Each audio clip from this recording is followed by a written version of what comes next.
حافظ اشفاق کی رپورٹ کے مطابق خبر شامل کرتے ہیں۔ پودا لگانا نبی کریم صلی اللہ علیہ وسلم کی سنت مبارکہ ہے۔ نبی کریم صلی اللہ علیہ وسلم نے حضرت عثمان فارسی رضی اللہ تعالی عنہ کی باغ میں پودے لگائے۔ محمد وقار ثریا حضور نبی کریم صلی اللہ علیہ وسلم نے فرمایا کہ جب کوئی مسلمان درخت لگاتا ہے پھر اس کے پھل پتوں یا کسی بھی حصے سے کوئی انسان یا جانور کھا لیتا ہے تو یہ اس کے لیے صدقہ شمار ہوتا ہے۔ 1 اگست دعوت اسلامی کے شعبہ فیضان گلوبل ریلیف فاؤنڈیشن کے تحت پاکستان بھر میں شجرکاری کا آغاز کیا گیا۔ دعوت اسلامی اب تک 30 لاکھ پودے لگا چکی ہے۔ اسی سلسلے میں آج تحصیل کاموکی میں بھی شجرکاری کی گئی۔ دعوت اسلامی کے ذمہ داران نے میڈیا سے بات کرتے ہوئے بتایا کہ انشاءاللہ تحصیل کاموکی میں 10,000 پودے لگانے کا ہدف ہے اور شجرکاری کا آغاز ریسکیو 1122 کے آفس میں کیا۔ 1122 کے آفس میں مولانا عمران اطاری اور انچارج ریسکیو 1122 حافظ اشتیاق احمد نے پودا لگایا۔ اسکول میں سیاسی شخصیت یاسر عرفات رامے اور مولانا سلمان اطاری نے پودا لگایا۔ سیاسی شخصیت چودھری ابراہیم شمشاد خان اور محمد وقار ثریا اطاری نے بھی پودا لگایا۔ دعوت اسلامی الحمدللہ دنیا بھر میں اور خصوص پاکستان میں 1 اگست سے پلانٹیشن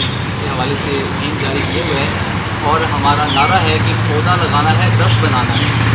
پودا لگانا کی سنت مبارکہ ہے، صدقہ جاریہ بھی ہے اور فی زمانہ گلوبل وارمنگ کے حوالے سے ہمارے ملک کو اس کی ضرورت بھی بہت زیادہ ہے۔ تو میری آپ سب سے گزارش ہے کہ جس طرح آج ماشاءاللہ پنجاب کالج کاموکی کے دوست تمام ٹیچرز سے ماشاءاللہ مل کر ہم نے پودے لگائے ہیں، درخت لگائے ہیں، اللہ پاک یہ نیکی قبول فرمائے۔ آپ سب بھی کوشش کریں اور کم از کم اپنے نام کا ایک پودا لازمی لگائیں۔ صلو علی النبی صلی اللہ